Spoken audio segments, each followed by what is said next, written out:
श्रीकृष्ण श्रीकृष्ण श्रीकृष्ण श्रीकृष्ण गुरुर्ब्रह्मा गुरुर्विष्णुः गुरुर्देवो महेश्वरः गुरुः साक्षात् परं ब्रह्म तस्मै श्री गुरवे नमः तस्मै श्री गुरवे नमः।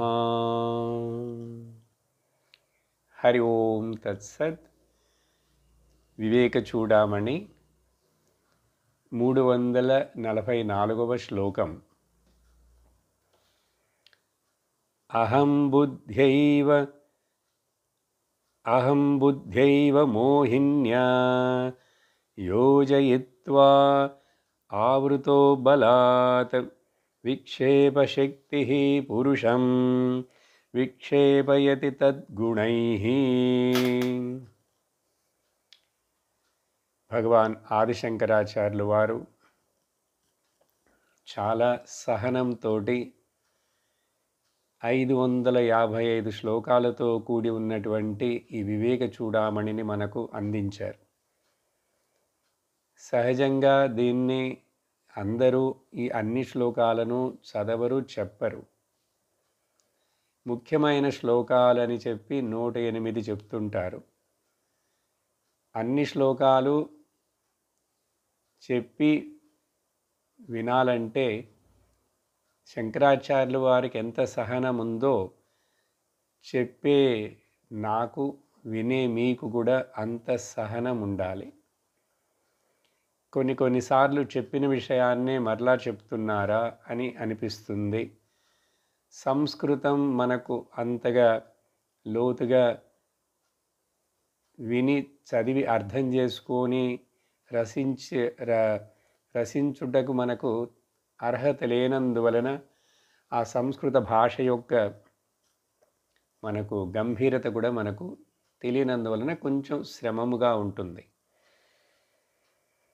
శంకరాచార్యుల యొక్క ప్రయత్నం ఏమిటంటే అనేక రకాలుగా ఎలాగైనా అది చెప్పి ఈ వినేవాడికి శిష్యుడికి అర్థమయ్యేట్లు చేయాలి, ఈ జ్ఞానాన్ని అందించాలని ఆయన యొక్క తాపత్రయం. అప్పుడు మనం మరి ఈ మహాయజ్ఞమైన 555 శ్లోకాలని కూడా మనం చదివి విని పూర్తి చేద్దామని ప్రారంభించాం. యజ్ఞంలో సగం వైభాగమే దాటి వచ్చేసాం. సరే, సహనంతో విందాం. గడిచిన సత్సంగంలో ఎన్ని రకాలుగా మనం విచారణ చేయవలసి ఉన్నది, ఏ ఏ విషయాలలో ఎక్కడెక్కడ వివేకం చూపించాలి మనం అని చెప్పి మనకు వివిధమైనటువంటి అంశాలను తీసుకొని వివరించటం చేస్తున్నారు. ఇవన్నీ కొంచెం శాస్త్రీయమైన పదములుగా ఉంటాయి కాబట్టి ఒకటిసారి 2 సార్లు వినేటప్పుడు అర్థం కాకపోయినా మూడోసారి వినేటప్పుడు అది 3 రకాలుగా వింటున్నప్పుడు అర్థమవుతుంది. ఈ 344వ శ్లోకంలో చెప్పినటువంటి విషయం ఏమిటంటే, ఇప్పుడు ఇక్కడ అహంకారమును తొలగించుకోవటం ఎంత ముఖ్యమనేది అంశం. ఈ అహంకారము అజ్ఞానము చేత ఏర్పడుతుందని, ఆ అజ్ఞానము వలన తర్వాత వచ్చే 2 ఆఫ్టర్ ఎఫెక్ట్స్ ఆవరణము విక్షేప శక్తుల వలన అని చెప్పి, ఆవరణ విక్షేపణములను గురించి ముందు మాట్లాడినప్పటికి కూడా మరలా ఇప్పుడు ఆ విషయాన్ని ఇక్కడ ప్రస్తావనకు తీసుకొస్తున్నారు. అహం బుద్ధి మాత్రమే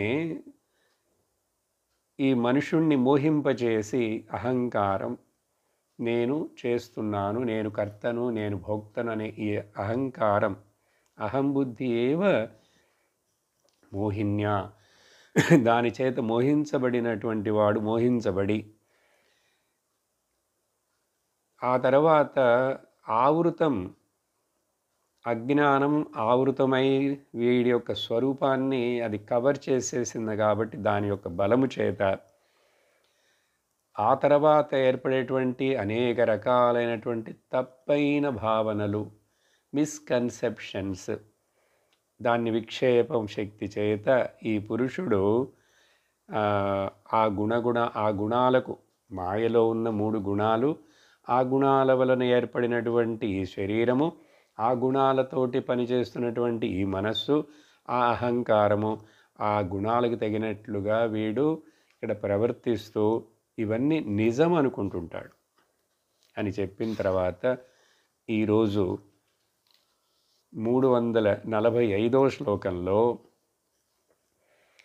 విక్షేపశక్తి విజయ విషమో విధాతుం నిశ్శేషమావరణశక్తి నిర్వృత్య భావే దృగ్దృశ్యయో స్ఫుట పయో జలవద్విభాగే నశ్యేత్తరావరణం ఆత్మని చ స్వభావాత్ నిస్సంశయేన భవతి ప్రతిబంధశూన్యః విక్షేపణాం నహి తదా యది చేన్మృషార్థే. ఇది శ్లోకం ఏమిటి ఇంత పెద్దదిగా ఉన్నది? కొన్ని పుస్తకాలలో ఈ ఒక 2 లైను పై లైను కింద లైన్లో వేరే శ్లోకాల్లో చేర్చబడి ఆ నెంబర్లు కూడా కొంచెం మార్పులు ఉండొచ్చు. అది గురించి మీరు చింతించక్కర్లేదు. చెప్పిన విషయాన్ని అర్థం చేసుకోండి. మీరెవరైనా పుస్తకం పెట్టుకొని ఫాలో అవుతుంటే కొంచెం ఈ శ్లోకం యొక్క నెంబర్ ముందు వెనక ఉంటుంది. కొన్ని లైన్లు ముందు శ్లోకంలో చేరుండొచ్చు, కొన్ని లైన్లు ఆ తర్వాత శ్లోకంలో చేరుండొచ్చు, పర్వాలేదు. ఇక్కడ ఏం చెప్తున్నారంటే వివేకం యొక్క ముఖ్యత్వమును మరలా ప్రస్తావిస్తున్నారు. ఇక్కడ డిస్క్రిమినేషన్. లోకంలో మనం ఎన్నో విషయాల నుంచి వివేకం బాగా చేస్తాం. ఏవేమి రకరకాలుగా వండుకొని తినాలి, ఏవి శరీర ఆరోగ్యానికి మంచిది, అలాగే ఏ రకాలైన దుస్తులు మ్యాచింగ్లు వేసుకోవాలి, ధరించాలి, చాలా వివేకం చేస్తాం అన్ని విషయాలలో. ఏ షాపుకు వెళ్ళాలి, ఎక్కడ కొనాలి, ఏ డాక్టర్ దగ్గరికి వెళ్ళాలి, ఇన్నిటిలో వివేకం ఉంది. కానీ చెయ్యవలసిన చోట వివేకం చేయకుండా లోకంలో ఏ ఉద్యోగం మంచిది, ఏ చదువు మంచిది, ఏ బ్యాంక్ మంచిది అన్నీ ఆలోచిస్తాం. కానీ నా నిజమైనటువంటి ఆత్మ అనాత్మ వివేకాలను మాత్రం చేయటం లేదు. చెయ్యవలసింది ఇది చేయనందువలన మిగతా ప్రశ్నలు సమస్యలు అన్నీ వస్తాయి. నీకు సుఖశాంతులు పోతాయి, దుఃఖము వస్తుంది, భయము వస్తుంది, అన్నీ వస్తాయి, సంసారం వచ్చేస్తుంది. అప్పుడు ఈ వివేకం అనేటువంటిది చాలా ముఖ్యం అని చెప్పడానికి ఇక్కడ ఒక ఉదాహరణాన్ని ఇస్తున్నారు ఈ శ్లోకంలో.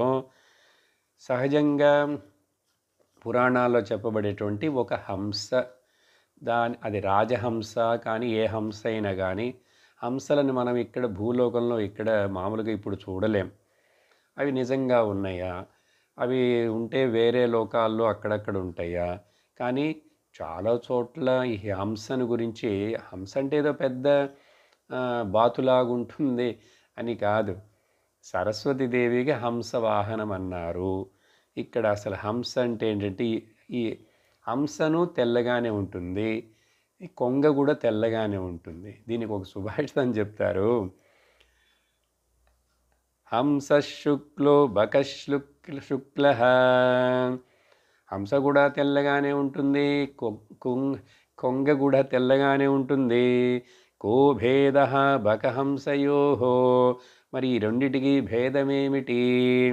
నీరక్షీర విభాగేతో హంసో హంస బకో బకః. ఈ నీళ్ళని పాలని విడదీసి ఆ ప్రక్రియ చేయటంలో హంసే, కొంగ కొంగే. హంసట ఈ నీరక్షీర వివేకం అది సపరేట్ చేసి పాలు నీళ్ళు కలిపి పెడితే పాలని మాత్రమే తాగుతుందిట. దీని అర్థం ఏమిటంటే అసలు హం సహ సోహం అని ఈ మంత్రంలాగా చెప్పబడే ఒక పదం ఉంది చూసారా? సహ అహం సోహం. హంసః నేను అది, నేను అది అతడు లేక అతడంటే నేను ఈశ్వరుడు ఒకటే, ఈశ్వరుడు నేను ఒకటే.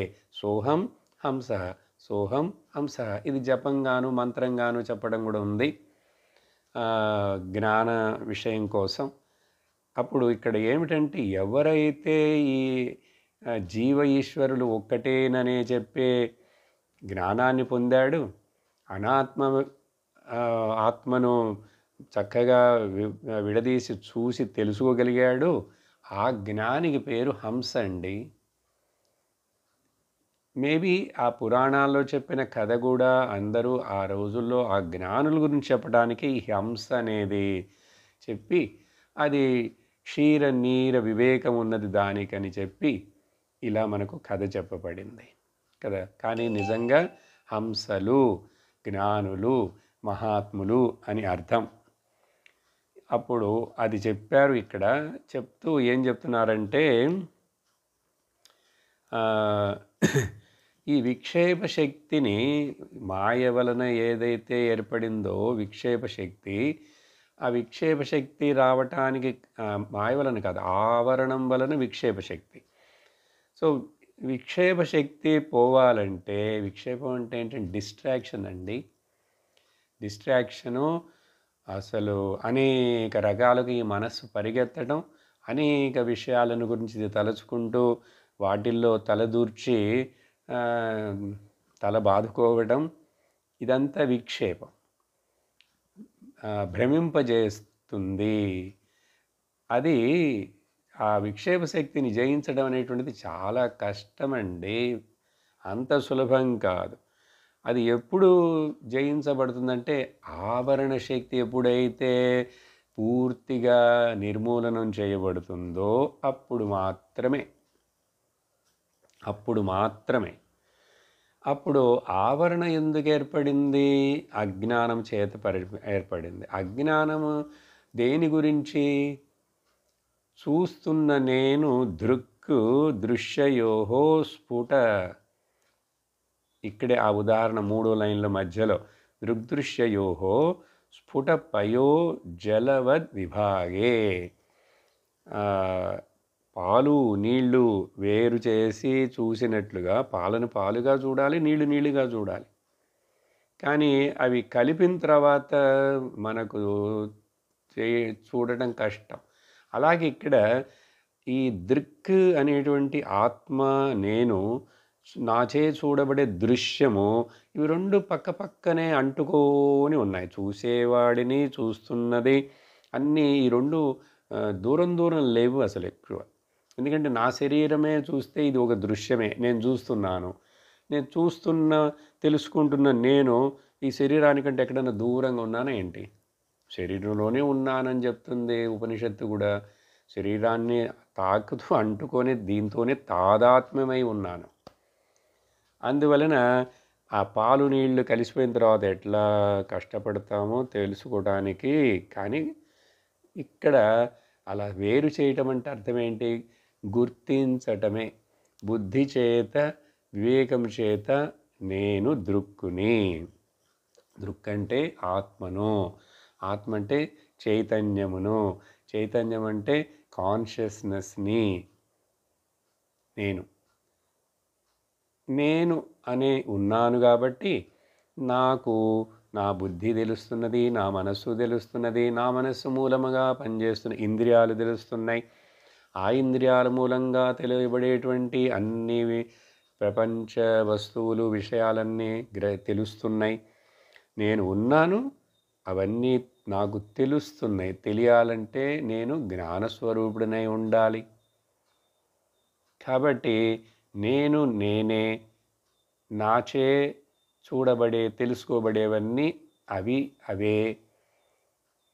అవి తెలుసుకోబడేవన్నీ బుద్ధి మనస్సులు ఇంద్రియ విషయాలు మారుతున్నప్పటికీ కూడా ఇవన్నిటినీ తెలుసుకుంటున్న సాక్షిని అయిన నేను మారటమే లేదు. కాబట్టి ఇది గుర్తించితే ఇది ఒకటే ఒక జ్ఞానం, అది ఒకే ఒక నేను. ఆ నేనులో మార్పు లేదు. ఆకాశంలాగా ఆ నేనులో ఏ వికల్పము లేదు. ఆ నేనే అన్నిటికీ ఆధారంగా ఉన్నది. ఆ నేనే నేను దేనికి అసలు నిజంగా అటాచ్‌మెంటే లేదు. అలా. ఈ నేనుకు మాత్రమే కాదు అటాచ్‌మెంటు. నిజంగా ఆలోచిస్తే మన ఇంద్రియాలు విషయాలని తెలుసుకుంటున్నాయండి. ఆ తెలుసుకోబడే విషయాలకి ఉదాహరణకి కళ్ళు తీసుకుందాం. కళ్ళు అనేక రంగులు, రూపాలు చూస్తున్నాయి. కానీ కన్నుకి ఆ రంగు రూపాలు ఏవైనా అంటుకుంటున్నాయా? కన్ను వాటిని తెలియజేస్తున్నదంతే.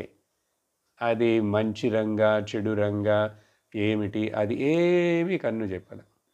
కన్ను గ్రహిస్తున్నది వాటినంతే. అలా అందుకని ఎన్ని రకాలు, ఎన్ని రంగులు, ఎన్ని రూపాలు మారుతున్నా, వస్తున్నా, పోతున్నా కళ్ళు అన్నిటిని అట్లా తెలియజేస్తున్నాయి గానీ, కన్నుకు దేని మీద అటాచ్‌మెంట్ లేదు. చూసారా? అప్పుడు ఇక్కడ కన్ను దృక్కుగా ఉన్నదని చెప్పాలి. దృగ్దృశ్య వివేకం చదివాం మనం మొదట్లో. దాంట్లో ఈ విషయాన్ని చెప్తారు ప్రారంభిస్తూ. అప్పుడు ఇక్కడ కళ్ళు దృక్కుగా ఉన్నాయి. చూడబడే ఆ శబ్ద స్పర్శ రూప రసగంధ విషయాలు దృశ్యములుగా ఉన్నాయి. ఆ తర్వాత చూడండి ఇలా ఏ ఇంద్రియమైనా తీసుకోండి. ఉదాహరణకి ఒకటి చెప్తున్నా. మనస్సుకి 10 ఇంద్రియాల యొక్క ఇన్ఫర్మేషను అక్కడికి వస్తుంది. 10 ఛానల్స్‌లో, 10 డోర్స్‌లో నుంచి. అప్పుడు మనస్సు ఇన్నిటిని తెలుసుకుంటున్నది. అవి మారుతుంటాయి. అవి ఒకటొకటి ఇన్ఫర్మేషన్లు వస్తుంటాయి. పాతవి వెళ్ళిపోతుంటాయి. కొత్తవి వస్తుంటాయి. నిజంగా చెప్పాలంటే ఇప్పుడు ఇక్కడ మనస్సు దృక్ ఆ ఇంద్రియ ఇన్ఫర్మేషన్లన్నీ దృశ్యాలు. ఇన్ని మారుతున్నాయి. అన్నిటినీ స్వీకరిస్తున్నది, వదిలేస్తున్నదంటే మనసుకి ఎక్కడండి అసలు వీటితోటి అటాచ్‌మెంట్ ఉందని చెప్తాం? లేదు అక్కడ కూడా. ఇంకా కొంచెం పైకేస్తే ఆ మనస్సులో ఏర్పడే వికారాలు, సంకల్ప వికల్పాలు, దాని మార్పులు, దాని బాధలు, దాని దుఃఖాలు అన్నిటిని బుద్ధి అనేటువంటిది ఒకటే మళ్ళా సాక్షిగా ఉండి జడ్జిలాగా తెలుసుకుంటున్నది. కాబట్టి మనసులో ఎన్ని వికారాలు వచ్చినా, మార్పులు వచ్చినా బుద్ధి దృక్కుగా ఉన్నది. మనసులో వికారాలు దృశ్యంగా ఉన్నాయి. ఇప్పుడు బుద్ధికి కూడా యజమానిగాను, సాక్షిగాను, సుప్రీం బాస్ లాగా ఉన్నటువంటి చైతన్యతత్వం అది నిజమైన నేను. అట్లా బుద్ధి మూలంగా చూడండి. నేను బుద్ధి మూలంగా ప్రకాశపరుస్తున్నాను. బుద్ధి మనస్సు మూలమా ప్రకాశమవుతున్నది. మనస్సు 10 ఇంద్రియాల మూలంగా అట్లా బయటికి తల తొంగి చూస్తున్నది. కానీ ఎక్కడి నుంచి అసలు మొదలైంది జ్ఞానం అనేటువంటిది? నేను నిజమైన నా దగ్గర నుంచి మొదలవుతున్నది. నేను చైతన్య సాక్షి. అసలు నిజమైన దృక్ అప్పుడు నేను. ఈ కిందవన్నీ దృశ్యాలే. ఇలా విచారణ వివేకం చేత చేస్తే ఆ తర్వాత ఇంకా ఆవరణ శక్తి ఎక్కడ ఉంది? ఇప్పుడు ఇక్కడ అజ్ఞానం ఎక్కడుంది? తెలుసుకున్నానే. నేనెవడను అని నా స్వరూపాన్ని నేను తెలుసుకున్నానే. నేను నిత్యసార ఏక సత్య వస్తువునని, నిత్యశుద్ధ బుద్ధముక్త స్వరూప స్వభావుడనని తెలుసుకున్నానే. నేనే అన్నిటికీ ఆధారంగా ఉన్నానని తెలుసుకున్నానే. నాకు లిమిటేషనే లేదని తెలుసుకున్నానే. నాలో వికారాలే లేవు, నేను ఎప్పుడు అట్లాగే ఉన్నానని తెలుసుకున్నానే. ఇలా తెలుసుకున్న తర్వాత ఆవరణం ఎక్కడుంది? ఇప్పుడు ఎవరు దేనిని ఎక్కడ ఆవరించారు? నన్ను ఎవరు ఆవరించలేరు, నన్ను ఎవరు కప్పివేయలేరు. నేను ఎప్పుడూ జ్ఞానస్వరూపుడనే. నేను ఎప్పుడు ఉన్నాను, జ్ఞానస్వరూపుడుగా ఉన్నాను అని తెలుసుకున్న తర్వాత ఆవరణం ఎక్కడుంటుంది? ఇంకా సహజంగా నశ్యతి. స్వాభావికంగా న్యాచురల్లీ ఆవరణం నశించిపోతుంది. అప్పుడేమవుతుంది? ఎప్పుడైతే ఇది సంశయరహితమైన అప్పుడు ఇక్కడ నాకు ప్రతిబంధం ఏమీ లేదు. ప్రతిబంధ శూన్యమైన ఏ ప్రతిబంధము లేదు. నాకు ఏ సమస్య లేదు, నాకు ఏ ప్రశ్న కూడా లేదు, ఏ డౌట్ కూడా లేదు. ఎందుకంటే నేను ఐ డిస్కవర్డ్ మై సెల్ఫ్. నేను నిజంగా ఎవరనేది తెలిసిపోయింది నాకు. అప్పుడు న్యాచురల్లీ ప్రతిబంధ శూన్యం, ఆవరణం మెయిన్ అది పోయింది. అది ఒక సందేహం లేకుండా నిస్సంశయేన భవతి. పోతే ఏమైంది, ఇంకా విక్షేపం కూడా అక్కడేమీ లేదు. విక్షేపం ఎప్పుడైతే లేదో ఎందువలన మృషార్థమంతా చూడబడేవి, తెలుసుకుండేవన్నీ కూడా అవి కేవలం మృషా పదార్థాలే. మృష అంటే మిథ్య అండి. మిథ్య అంటే నిజంగా లేవు కానీ ఉన్నట్లు కనిపిస్తున్నాయి. కళ చూస్తున్నప్పుడు కలగనేవాడికి అన్నీ ఉన్నట్లు ఉన్నాయి కానీ నిజంగా లేవు. అట్లా ఎప్పుడు అవన్నీ మృషార్థే మిథ్యాత్వ నిశ్చయం చేసి నేను దేనికి ముఖ్యత్వం ఇవ్వట్లేదు, అప్పుడు అంటే అన్నిటినీ త్యాగం చేసినప్పుడు ఇంకా నన్ను నేను త్యాగం చేయలేను. నేను నిజమైన ఆత్మను, అన్నిటినీ త్యాగం చేసిన వాడిని నేను ఉన్నానుగా. నన్ను నేను ఎట్లా త్యాగం చేస్తాను? ఇక్కడ నన్ను త్యాగం చేయడం అంటే బాడీ చంపుకోవటం, ఆత్మహత్య అది కాదండి. జాగ్రత్తగా అర్థం చేసుకోండి. అది జరిగినప్పుడు తదా విక్షేపం నాహి, అక్కడే విక్షేపమే లేదు. కాబట్టి ఎక్కడ ఆరంభిస్తున్నారు చూడండి, దృగ్దృశ్య వివేకం అనే విషయాన్ని ఇక్కడ ఇంట్రడ్యూస్ చేశారు. ఇది ఈ శంకరాచార్యులు వారే రాసిన దృగ్దృశ్య వివేక పుస్తకం చదివాం. చాలా చక్కటి లోతైన ప్రకరణ గ్రంథం అది కూడా. అది చేసిన తర్వాత అజ్ఞానం పోయింది, ఆవరణ శక్తి పోయింది, విక్షేప శక్తి పోయింది, ఇంకా ప్రతిబంధము పోయింది, బంధమే లేదు నాకు. అప్పుడు ఇంకా నువ్వు ఫ్రీ అవుతావు, ముక్తుడు అయిపోతావు. దీని గురించి మరొక శ్లోకం చెప్పబడింది వేరే ఒక చోట. దృశ్యం సర్వం అనాత్మ స్యాత్. ఇప్పుడు ఆత్మ అంటే ఏంటి, అనాత్మ అంటే ఏంటి, వివేకం అంటూ చెప్తూ వస్తున్నాం కదా. అంటే ఏంటి అసలు? ఈ నీ చేత నీకు తెలియబడేటువంటి అంత దృశ్య ప్రపంచం లేక నామరూప ప్రపంచం, పంచభూతాత్మక ప్రపంచం, అర్థమైందా? శబ్దస్పర్శ రూపరసగంధం అనే 5 విషయాలతోటి కూడున్న ప్రపంచం.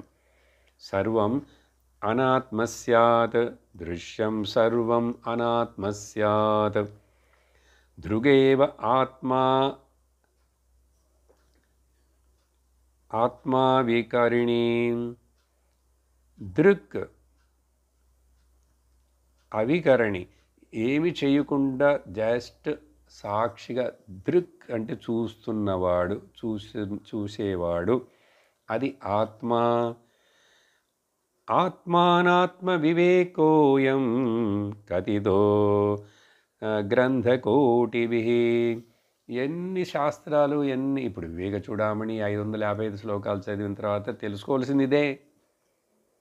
మరొక గ్రంథం చదువుతాం, మళ్ళీ ఏదో చదువుతూనే ఉంటాం, వింటూనే ఉంటాం. కాబట్టి కోటి గ్రంథములు అయినా సరే అన్నీ చెప్పేది ఏంటంటే ఈ ఒక్కటేనండి. ఇదే ఏమిటి? ఆత్మ అనాత్మ వివేకం. ఆత్మ దృశ్యం, అనాత్మ దృశ్యం, ఆత్మ దృక్, నేను కాన్షియస్నెస్. కాబట్టి నేను అవికారి, ఏమీ చేయట్లేదు, నేను అభోక్త, కానీ అన్నిటినీ నా సమక్షంలో అలా చూస్తున్నాను, దేంట్లో నేను ఇన్వాల్వ్ అవ్వట్లేదు అని చెప్పిన తర్వాత 346 శ్లోకంలో, కాబట్టి ఓ శిష్యుడా, ఓ సాధకుడా, సమ్యగ్ వివేక స్ఫుటబోధజన్యః విభజ్య దృగ్దృశ్య పదార్థతత్వం చినత్తి మాయా కృతమోహబంధం యస్మాద్విముక్తస్య పునర్న సంస్మృతి. కాబట్టి అర్థమైందా విషయం? ఇట్లా సమ్యక్ వివేక, చూడండి, సరి అయిన వివేకం, అది ముఖ్యం. ఆ పదం సరి అయిన విధంగా చేయవలసిన దాని మీద వివేకం చేస్తే లోక విషయాలు కాదు, నిన్ను ఏది దుఃఖపరుస్తున్నది, కారణమేమిటి, నీకు ఏది భయమును కలిగిస్తున్నది, మోహమును కలిగిస్తున్నది, నీ యొక్క శాంతి సుఖ రక్షణలు నిన్ను వెతికేట్లుగా చేస్తున్నది ఏమిటి అని. ఈ అజ్ఞానం అంటే ఏంటి, అసలు ఈ సంసారం ఎందుకు, నేను ఎట్లా ఎందుకు వచ్చాను, ఇదంతా నిజమా, ఏమిటి నా కథ ఏమిటి అని, ఇది సమ్యక్ వివేకం చేస్తే స్ఫుటబోధజన్య, అప్పుడు బోధం సరి అయిన జ్ఞానం, నేనే జ్ఞానస్వరూపుడుననే జ్ఞానం ఏర్పడి, ఎట్లా ఏర్పడింది, ఈ దృగ్దృశ్య పదార్థతత్వమును ఇట్లా విభజించి వివేకంతో విచారించుట చేత ఏమవుతుంది, అప్పుడు ఫలం చెప్తున్నారు. దృగ్దృశ్య వివేకం వలన, ఆత్మానాత్మ వివేకము వలన, సమ్యక్ వివేకము వలన, స్ఫుట బోధము వలన ఏమవుతుంది, చినత్తి మాయాకృత మోహబంధం, మాయ చేత తత్కాలం క్రియేట్ చేయబడినటువంటి మోహబంధం, delusion, bondage of the delusion, delusion creates the illusion, ఇది చినత్తి, ఇది ఇది కట్ చేసేస్తుంది, నాశనం అయిపోయింది. ఇప్పుడు ఎందుకు, ఆత్మబోధ ఏర్పడింది. అప్పుడు ఇట్లా దీనివల్ల ఇప్పుడు నువ్వు ముక్తుడు అయిపోయినావు. యస్మాద్ ముక్తస్య, ఈ విధంగా తెలుసుకొని ముక్తుడైపోయినాడు. ముక్తుడు అంటే ఇక్కడే ఇప్పుడు ఈ జ్ఞానమే ముక్తి, నాకు బంధం అనేది లేదని తెలుసుకోవటమే ముక్తి. అది ఇప్పుడు ఈ శరీరంలో ఉన్నప్పుడే ఈ బుద్ధితోనే తెలుసుకోవాలి. తెలుసుకున్న తర్వాత అట్లాంటి వాడికి పునః నా సంస్కృతి, మరలా వాడికి మరొక శరీరము, మరొక జన్మ, మరొక సంసారం, ఈ జనన మరణ చక్రంలో మళ్ళీ వాడు ఎక్కక్కర్లేదు. ఎక్కి అట్లా మళ్ళీ కళ్ళు తిరిగేట్లు పొట్టు తిప్పేంతగా ఆ జైంట్ వీలులాగా తిరగక్కర్లేదు. శాంతిగా ఉంటావు, ఆనందంగా ఉంటావు, భయం లేకుండా ఉంటావు, దేనికి భయం లేదు, దేని గురించి తాపత్రయం లేదు, దేని గురించి మోహము లేదు. అప్పుడు నువ్వు ఫ్రీ, బంధము విముక్తుడు అయిపోయినావు. ఈ బంధం అనేటువంటిది అసలు నిజంగా ఉంది అంటే అది కూడా భ్రమ, పడ్డట్లుగా. దీనికి ఒక కథ చెప్తాం కదా. ఒక చాకలివాడు 3 గాడిదల మీద మూటలు పెట్టుకొని బట్టలు ఉతకటానికి కాలువ గట్టుకు వెళ్ళాడండి, నది ఒడ్డుకో. వెళ్ళేటప్పుడు ప్రతిరోజు ఆ 3 గాడిదల మీద బరువంతా పెడతాడు, 3 తాళ్ళు కూడా తీసుకొని వెళ్తాడు. అక్కడికి వెళ్ళిన తర్వాత మూటలన్నీ దింపి ఆ 3 గాడిదలను 3 తాళ్ళతోటి ఒక గుంజకి కట్టేస్తుంటాడు, సపరేట్గా 3 తాళ్ళు. ఒకరోజు 3 తాళ్ళు తీసుకెళ్ళడానికి బదులుగా మర్చిపోయి 2 తీసుకెళ్ళాడు. అక్కడికి వెళ్ళిన తర్వాత చూస్తే ఇప్పుడు 3వ గాడిదని ఎట్లా కట్టివేయాలి, దీన్ని కట్టకపోతే వీడు బట్టలు ఉతుకుతూ ఆ పనిలో ఉండేసరికి సాయంకాలం లోపల ఇది ఎటో వెళ్ళిపోతుందేమో అని చెప్పి దీన్ని ఏం చేయాలి అని ఆలోచిస్తున్నాడు. తెచ్చిందేమో చిన్న చిన్న తాళ్ళు, అది 2గా కట్ చేయటానికో 2 గాడిదల్ని కట్టడానికో వల్ల కాదు. అట్లా ఆలోచిస్తున్నప్పుడు అక్కడ ఒక మహాత్ముడు, వైజ్ పర్సన్ వచ్చాడు. ఏంటి విచారిస్తున్నావు చాకలివాడు? అదేంటి, రోజు 3 తాళ్ళు తెస్తాను, ఈరోజు 2 తాళ్ళు తెచ్చాను, ఈ గాడిదని ఎట్లా కట్టి పెట్టాలి, ఇక్కడ కట్టివేయాలని ఆలోచిస్తున్నానంటే ఆయన ఏం చెప్పాడంటే, చూడు చాలా ఈజీ, ఈ గాడిద 3వది ఉందే దానికి కూడా మెడలో నువ్వు తాడు కట్టినట్లుగా యాక్ట్ చెయ్యి. తాడుని తీసుకెళ్ళి ఆ గుంజ నాటిన చెక్క ముక్కకి కట్టినట్లుగా నువ్వు యాక్ట్ చేయి. అది అక్కడే ఉంటుంది, కదలదన్నాడు. ఆయన వెళ్ళిపోయాడు. ఆయన చెప్పినట్లుగానే ఈ గాడిద కూడా పక్క గాడిదలాగిన అట్లాగే నిలబడిందండి, ఎక్కడికి పోలే. సాయంత్రం అయింది, బట్టలన్నీ ఉతికాడు, మళ్ళీ మూట కట్టాడు. ఇప్పుడు 3 గాడిదలని తాళ్ళు విప్పదీసి దాని మీద బరువు పెట్టుకోవాలి. 2 గాడిదలకి తాడు కట్టున్నది ఇప్పదీశాడు, 3వ గాడిదకి తాడు లేదుగా. అప్పుడు మళ్ళీ దాన్ని షో అంటే ఈ షుషుటి కదలట్లేదు. అది మిగిలిన 2 గాడిదలు కదిలి మూతుంటే ఈ 3వది కదలటం లేదు. ఇదేంట్రా బాబు, మంత్రంలాగా ఉంది. పొద్దున ఆయన వచ్చేదో చెప్పాడు అని ఆలోచిస్తున్నాడు. మళ్ళీ ఆయన వచ్చాడు ఆ మహాత్ముడు. ఏమైంది మళ్ళీ? స్వామి, పొద్దున మీరు చెప్పారు ఇట్లా యాక్ట్ చేసి కట్టినట్లుగా పెట్టమని, కట్టాను. ఆ తర్వాత బాగానే ఈ గాడిద మీరు చెప్పినట్లు ఇక్కడే ఉన్నది, ఎక్కడికి వెళ్ళలేదు. కానీ ఇప్పుడు బయలుదేరట్లేదు, దానికి తాడు లేదు, ఏం లేదు కదా. హోయ్ హోయ్ చో అంటే కదలట్లేదంటే ఇచ్చివాడ. నువ్వేం చేస్తావంటే పొద్దున కట్టావు కదా, నువ్వు ఇప్పుడు ఆ గుంజ నుంచి తాడు విప్పదీస్తున్నట్లుగా యాక్ట్ చేయి, నటన. దాని మెడలో నుంచి తాడు తీసేసినట్లుగా నువ్వు యాక్ట్ చేయి అన్నాడు. ఇతడు అట్లాగే చేస్తే ఆ తర్వాత చో అంటే ఆ గాడిద కూడా నడవడం మొదలుపెట్టిందండి. ఏమర్థమైంది ఈ కథలో నీతి? మనకున్న బంధం అని అనుకుంటున్నాను చూసారా, ఇది కూడా ఇంతే. నిజం కాదు, ఊహ, కల్పన. నేను బంధించబడ్డాను, నేను ఈ శరీరంలో పుట్టాను, నేను ఈ స్త్రీగా పుట్టాను, పురుషుడిగా పుట్టాను, ఈ ఊరిలో పుట్టాను, ఈ కులంలో పుట్టాను అని చెప్పి నువ్వు ఊహించుకొని అన్నీ చేర్చుకొని ఇప్పుడు నాకు భయంగా ఉంది, నేను పుణ్యం పాపాలు ఇవి చేయాలి, ధర్మం అధర్మాలు అని ఏదేదో సంపాదించుకోవాలి, చేయాలి, తర్వాత ఏమవుతుందో అన్నీ ఊహలే. ఆత్మ అయినటువంటి చైతన్యమైన అసలు నీకు వీటితోటి కల్పించుకున్నావు నువ్వే. చూసారు ఆ గాడిదకి, అది అట్లా చూసింది భావించుకుంటుంది. పాపం గాడిద కంటే బుద్ధి లేదండి. మరి మనందరం కూడా బుద్ధి ఉన్నది, మాకు 6th సెన్స్ అని చెప్పి కాలరు ఎగరేసుకుంటుంటాం. నిజంగా బుద్ధి ఉంటే నువ్వు జ్ఞానవంతుడిగా ఉండాలి. కానీ పుట్టంగానే ఎవరికి జ్ఞానం ఉండటం లేదు. బుద్ధి ఉన్నది, మనసు ఉంది, కానీ పని చేయట్లేదు. దాన్ని సానబెట్టి ఇట్లా వివేక చూడామణి విని సత్సంగానికి వెళ్ళి ఆ బుద్ధిని వికసింపజేసుకోవాలి అని చెప్తున్నారు. చెప్పిన తర్వాత ఇప్పుడు 347వ శ్లోకంలో పరావరైకత్వ వివేకవహ్ని దహత్య విద్యా గహనం యశేషం కిం స్యాత్ పునః సంసరణస్య బీజం అద్వైతభావం సముపేయుషోస్య. ఇలా పర అవర ఏకత్వ వివేకవహ్ని, వివేకాన్ని ఇక్కడ అగ్నితోటి పోలుస్తున్నారు.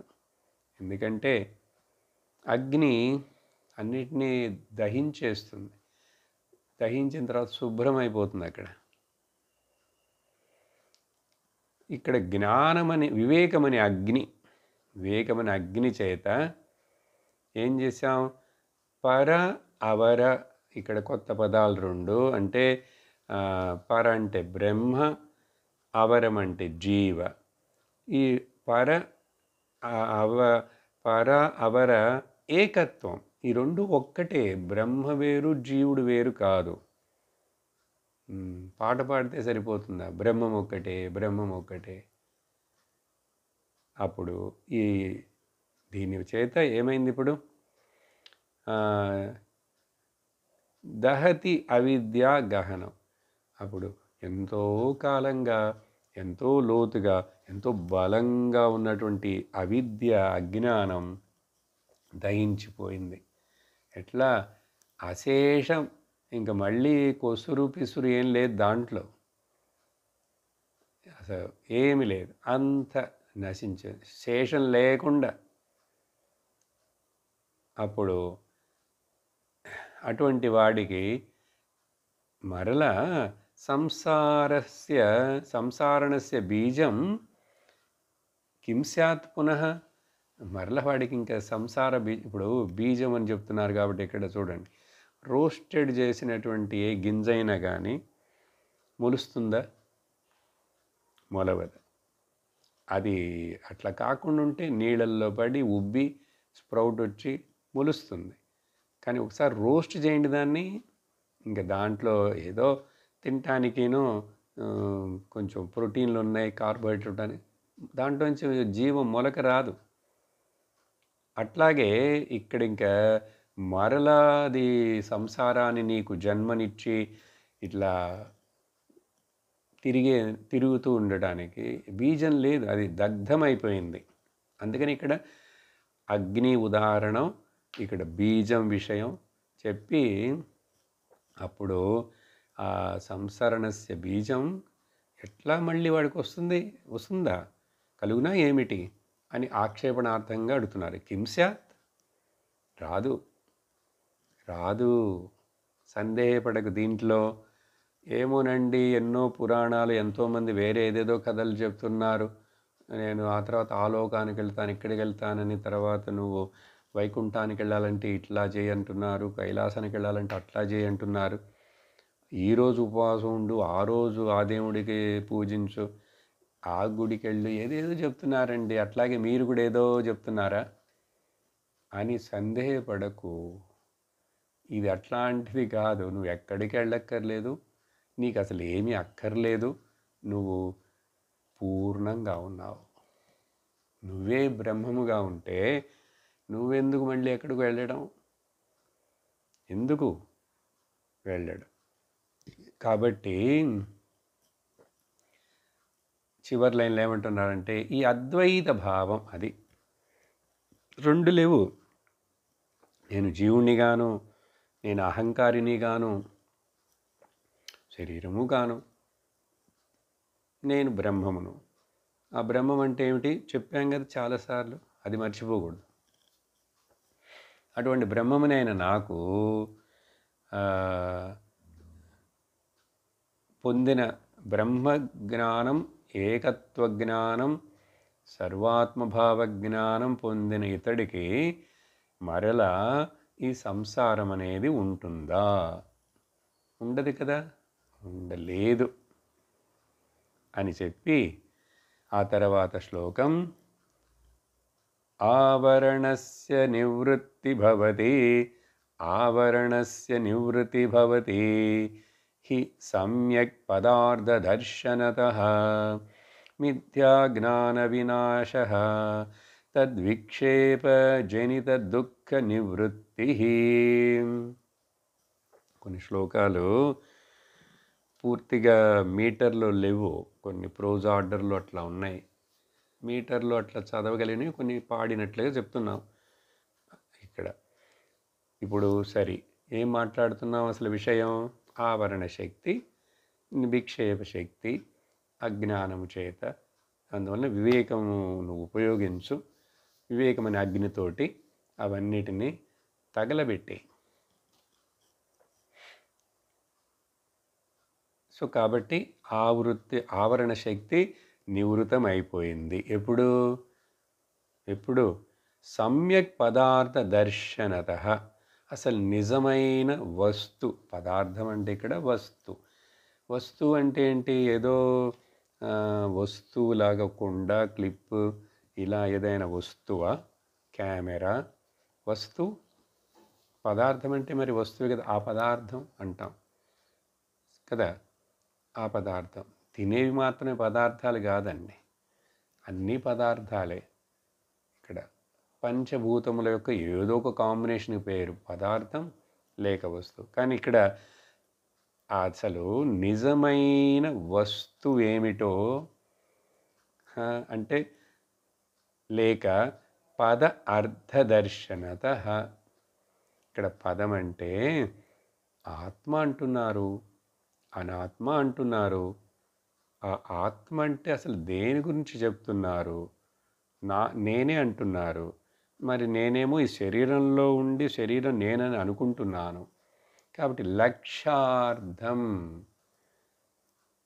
వాచ్యార్థాన్ని తీసుకోకూడదు, నువ్వు లక్ష్యార్థమును బాగా కరెక్ట్గా అర్థం చేసుకొని అని అర్థం. సమ్యక్ పద అర్థదర్శనత, దాని చేత. ఇప్పుడు ఆయన ఉన్నాడు చూసారా, ఆ విజయవాడలో ఉన్నటువంటి సత్యనారాయణ గారే మనం 10 ఏళ్ల కిందట అక్కడ చూసాం కదండి. గుంటూరులో ఉన్నారు ఆయన, బ్రాడీపేటలో. ఆ తర్వాత ఇప్పుడు ఆయన హైదరాబాద్ వచ్చారు. అప్పుడు ఆయన విజయవాడలో ఉన్నాడు, గుంటూరులో ఉన్నాడు. అదే సత్యనారాయణ ఇప్పుడు హైదరాబాద్లో ఉన్నాడంటే మనకు ముఖ్యం ఏమిటి? గుంటూరు కాదు, విజయవాడ కాదు, హైదరాబాదు కాదు, సత్యనారాయణ గారు ముఖ్యం. అదే సత్యనారాయణ. అది అట్లా ఆయన మరి ఆయన మారలేదు, శరీరం మారింది, అదే సత్యనారాయణ. అట్లా లక్ష్యార్థం దేని గురించి చెప్తున్నాను అనేది తెలుసుకుంటే, మిథ్యాజ్ఞాన వినాశ, మిథ్యాజ్ఞానం అనవసరమైన లేని దాన్ని ఉన్నదనుకుంటున్న ఈ భ్రమ అది నాశనం అయిపోయింది. అది నాశనం వలన తద్విమోక్ష జనిత, దాని చేత ఇప్పుడు నాకు దుఃఖం పోయింది, దుఃఖ నివృత్తి, దుఃఖం పోయింది. తాడును చూసి మొదట పాము అనుకున్న తర్వాత ఇంకా భయం వచ్చేసింది, చెమటలు పట్టింది, పరిగెట్టాను, అన్నీ అయినాయి. కానీ ఇప్పుడు మరలా లైట్ తీసుకొచ్చి కర్రతోటి ఇంకో నలుగురిని పిలుచుకొచ్చి బాగా కదిపి చూస్తే లైట్ వేసిన తర్వాత అది తాడని తెలిసిన తర్వాత వీడికి ఇంక మళ్ళీ భయము, దుఃఖము, చెమటలు పట్టడం ఉంటుందా? తగ్గిపోయింది, అంతా పోయింది. అదేవిధంగా అప్పుడు ఇతడు అజ్ఞానం పోతే తెలుసుకుంటాడు, ఇక్కడ ఏమీ సృష్టి జరగలేదు, నష్టము జరగలేదు, ఏమీ లేదు. బద్ధుడు ఎవరు లేరు ఇక్కడ, అందుకని ముక్తుడవ్వాల్సిన వాడు ఎవరు లేరు, ఆత్మ ఒక్కటే ఉన్నది. అందుకని ఏదీ లేదు, ఉన్నది బ్రహ్మమొక్కటే, పరబ్రహ్మమొక్కటే అని చెప్పి గుర్తించాలి. ఇక్కడప్పుడు అలా చెప్పిన తర్వాత 348 తోటి ఈ ఆవరణ విక్షేప దృగ్దృశ్యేక ఇది ఆ పర్టికులర్ టాపిక్ అయిపోయింది. ఇప్పుడు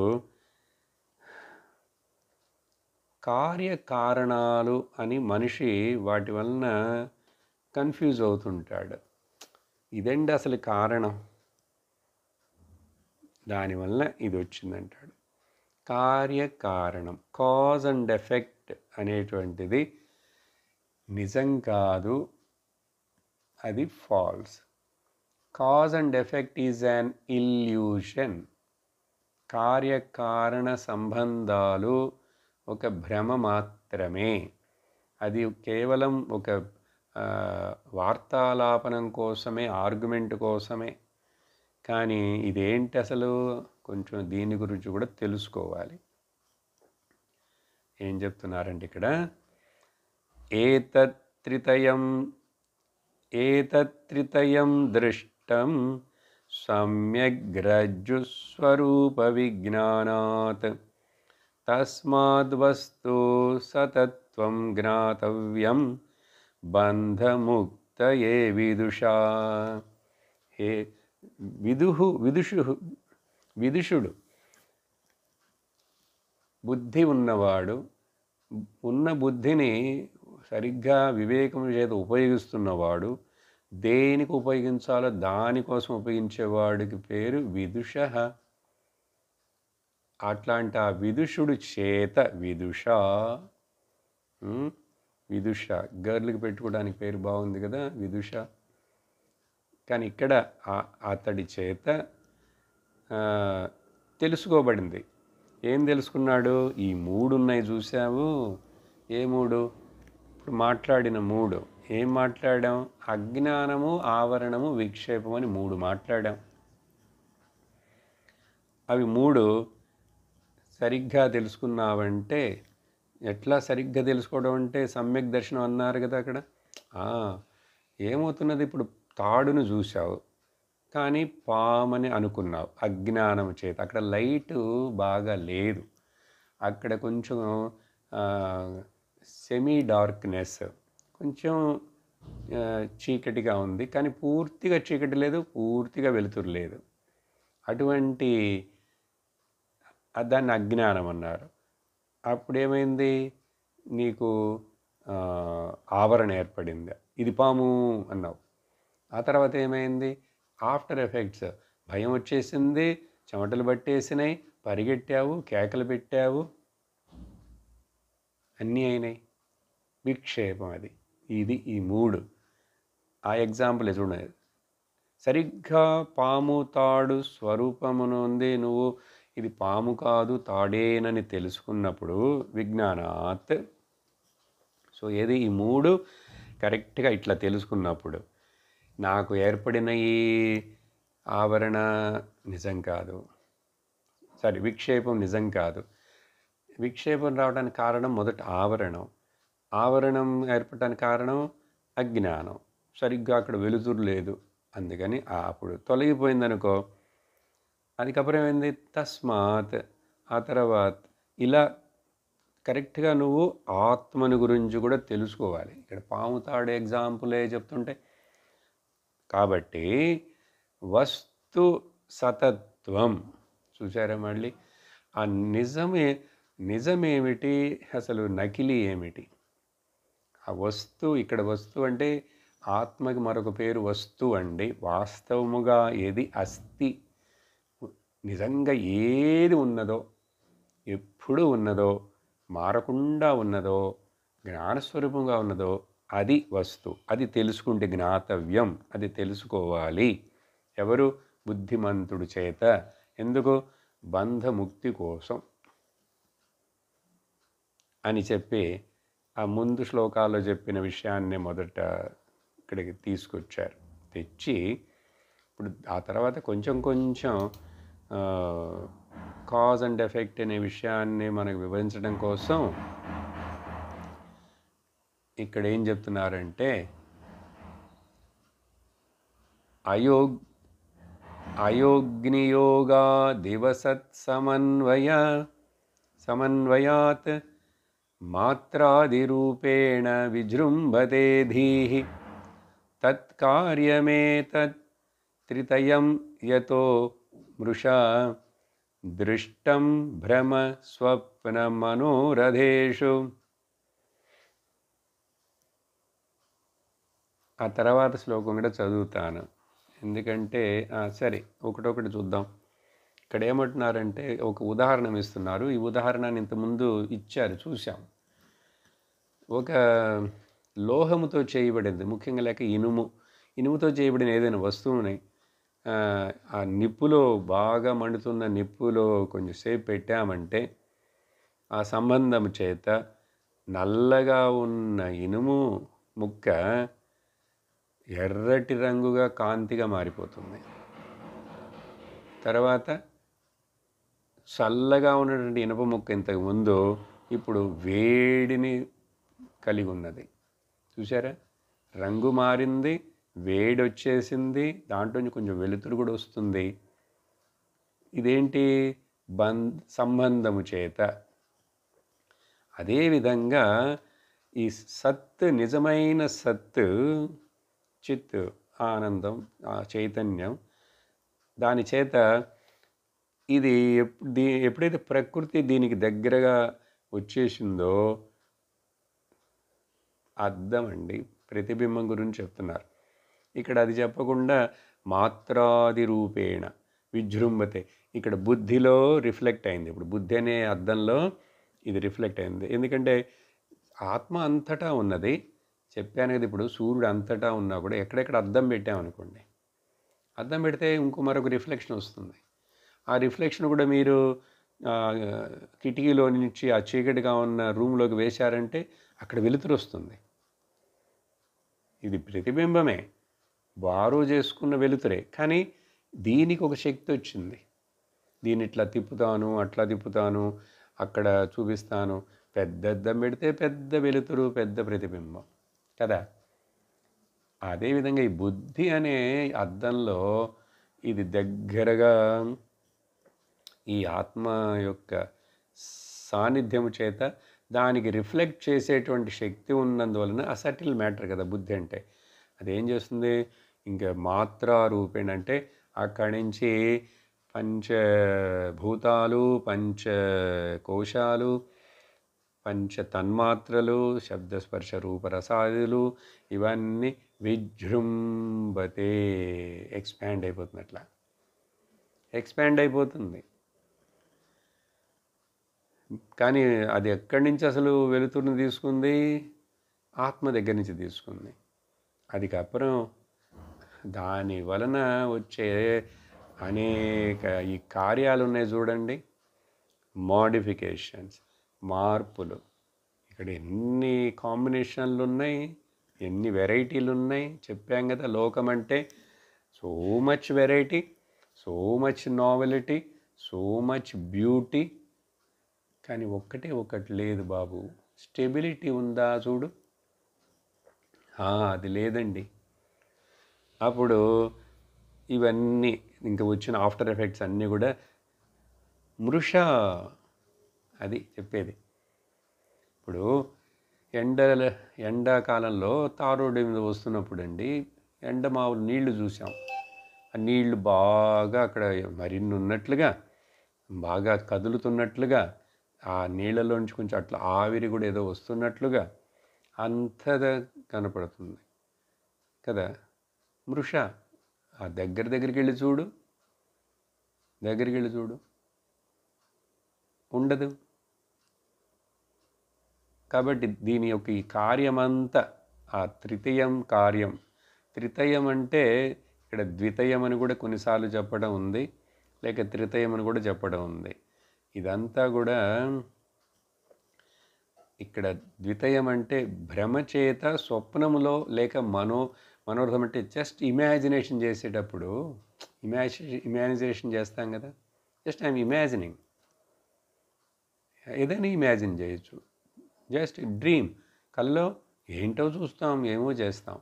అక్కడ చూస్తున్న కళని చూస్తున్నవాడినైనా నేను డ్రీమర్ని, కళలో చూస్తున్నవన్నీ కూడా ఈ రెండు ఒక మనస్సే ద్వితయం, రెండుగా అయింది. చూసారా, రెండుగా అయింది.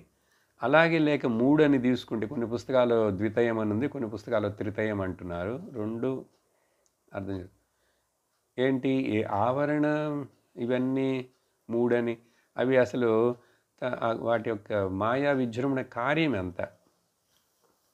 ఇది ఎప్పుడైతే ఇట్లా మృష అని చెప్పి చూడు దృష్టం, అప్పుడు ఏమవుతుంది, మృష అని చూడాలంటే ఎట్లాగంటే కలలాగా. భ్రమ స్వప్న మనోరథేషు. ఎప్పుడైనా భ్రమ ఏర్పడినప్పుడు, ఇప్పుడు మనం భ్రమలో ఉన్నాం, మెలుకుతో ఉన్నప్పుడు భ్రమ, కలలో ఉన్నప్పుడు స్వప్నం అన్నాం. అప్పుడు స్వప్నంలో ఏదైతే ఊరికినే ఇమాజిన్ చేయబడి ఊహించబడ్డవి నిజం కాదు.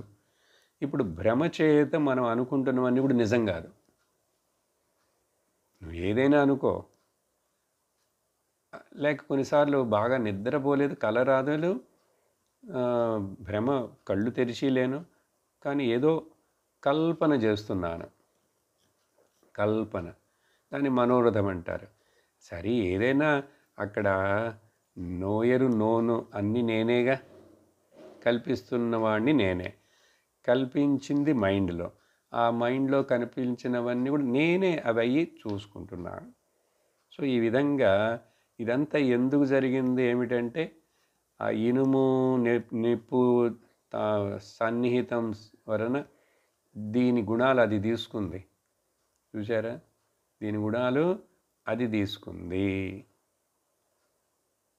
నిప్పు ఆ ఇనుము ముక్క యొక్క షేపును తీసుకున్నట్లుగా చూసారా? ఈ విధంగా ఈ భ్రమ మృషాలో జరుగుతున్నది. కాబట్టి తతః తతః తతో వికార తతో వికార ప్రకృతేరహం ముఖ దేహావసానాః విషయశ్చ సర్వే క్షణేన్యథా భావితయా హ్యమీష అసత్వమాత్మా తు కదాపి నాన్యథా. ఆ తర్వాత ఏమని, ఆ తర్వాత తతః వికారములు. ఈ ప్రకృతి అంటే వికృతి, వికృతి అంటేనే వికారాలు, మారుతూనే ఉంటుంది. చెప్పండి, ఏదైనా మారకుండా ఉందా మీకు తెలిసి? మీ శరీరం మారకుండా ఉందా? మీ పక్క వాళ్ళ, మీ భార్య భర్త ఏదో శరీరం మారకుండా ఉందా? వస్తువులు మారకుండా ఉన్నాయా? అన్నీ మారుతూనే ఉన్నాయి. చూసారా? ఈ మార్పు అనేదే ఇక్కడ ద మెయిన్. దానికి అందుకనే జాయతి గచ్చతి, వస్తున్నది పోతున్నది, వస్తున్నది పోతున్నది, అది దాన్నే జగత్తు అంటారు. కాబట్టి అన్నీ మారుతున్నాయి. వికారాలు, వికారభరితం. కానీ ఈ వికారాలన్నిటిని తెలుసుకుంటున్నా, చూస్తున్న నేను మారలే. సరే, వికారాలు ఇవన్నీ ప్రకృతే అహం ముఖాః. ఒక్క ఈ అహంకారం అనేది నిజం కాని నకిలీ అయినటువంటి అహం.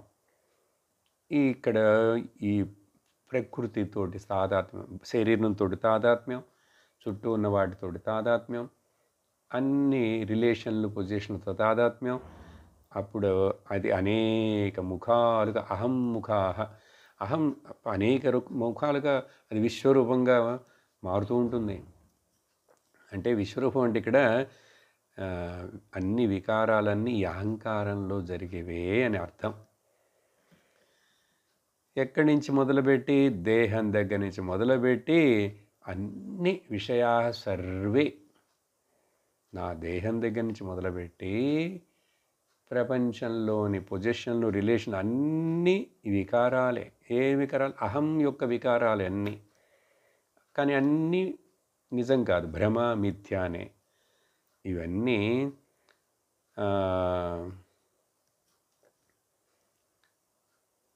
ఇది ఒక్క క్షణం అట్లా విజృంభించినా కూడా వికారాలన్నీ ఏమవుతుంది? ఈ అనేకమని జరుగుతూనే కనపడుతుంటాయి. అసత్వమాత్మ, అసత్వమాత్మ నిజం, ఆత్మ కానిది అదెంత నిజం, నిజం కానిది నిజంగా అని అనిపిస్తుంది. నీ ఒక్క క్షణం భ్రమించిపోయినా కూడా, మర్చిపోయినా కూడా ఈ విషయాన్ని, ప్రపంచం నిన్ను లాగేస్తుంది.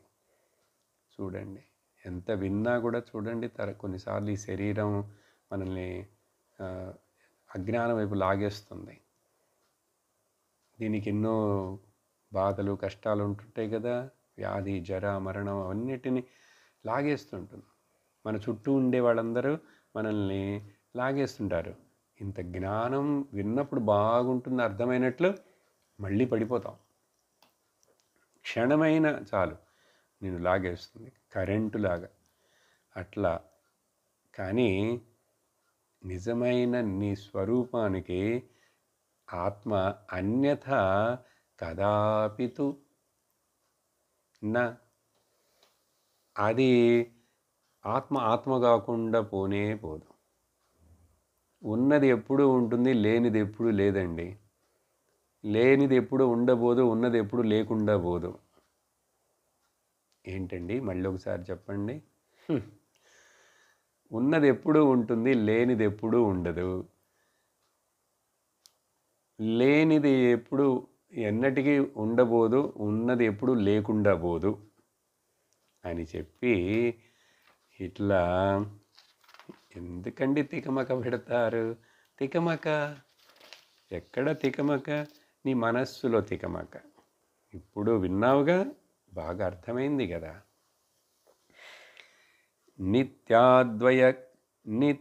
నిత్యాద్వయాఖండ చిదేక రూపః బుద్ధ్యాదిసాక్షి సదసద్విలక్షణః అహం పద ప్రత్యయ ప్రత్యయలక్షితార్థః ప్రత్యక్ సదానంద ఘన పరాత్మా.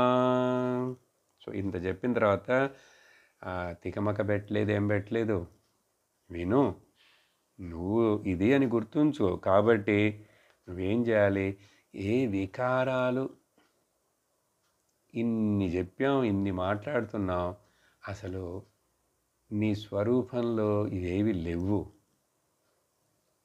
ఎట్లా అండి? నిద్రలో ఉన్నాయా?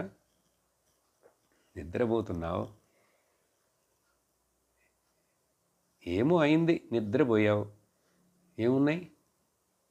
ఏమి లేవు. కానీ నువ్వున్నావా? ఉన్నావు. ఎట్లా ఉన్నావు? నువ్వుగా ఉన్నావు, ఆత్మగా. నువ్వు ఆత్మగా అంటే ఏంటో అదేదో తనీగా ఉంటుంది, ఒక వస్తువు, లైటా మిళిక్ మిళిక్ అంటుంటుందా?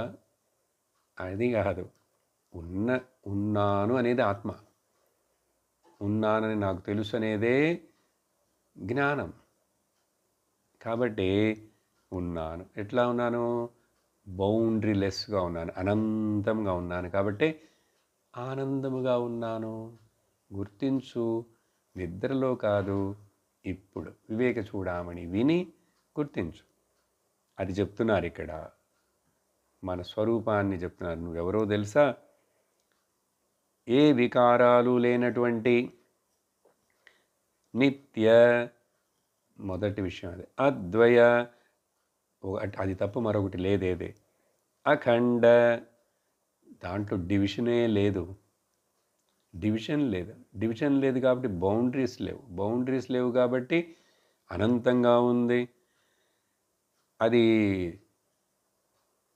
జ్ఞానస్వరూపంగా ఉన్నది. చిద్, ఏకరూపంగా ఉన్నది, ఒకటే అది. దాంట్లో డివిజన్స్ లేవు, భేదాలు లేవు, అభేదం. అనభది పరం, అవధి లేదు, లిమిటేషన్, బౌండరీ లేదు. ఎన్నది బుద్ధి మొదలైన వాటన్నిటికీ సాక్షిగా ఉన్నాను నేను.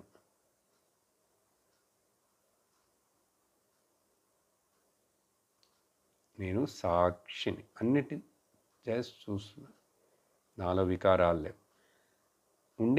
సదసద్విలక్షణం అంటే ఇంతకుముందు చెప్పాం. ఇక్కడ అర్థం ఈ కాంటెస్ట్లో ఇప్పుడు మనం తెలుసు అనే దానికని తెలియదు అనే బుద్ధి విషయం. తెలుసు అనేది బుద్ధి విషయం, తెలియదు అనేది కూడా బుద్ధి విషయమే. ఈ తెలుసు తెలియదు అనేది సత్ అసత్ అని ఇక్కడ అర్థం. తెలుసు తెలియదు, కానీ నేను అట్లా తెలుసు తెలియదు అనే రెండిటికి కంటే కూడా భిన్నంగా వేరుగానే ఉన్నాను. ఇది కొన్నిసార్లు చెప్పాం ఆల్రెడీ. నాకు తెలుగు తెలుసు, నాకు తమిళు తెలియదు. సో తెలుసు అనేది నీకు తెలుసు, తెలియదు అనేది నీకు తెలుసు. అప్పుడు నువ్వెవరవు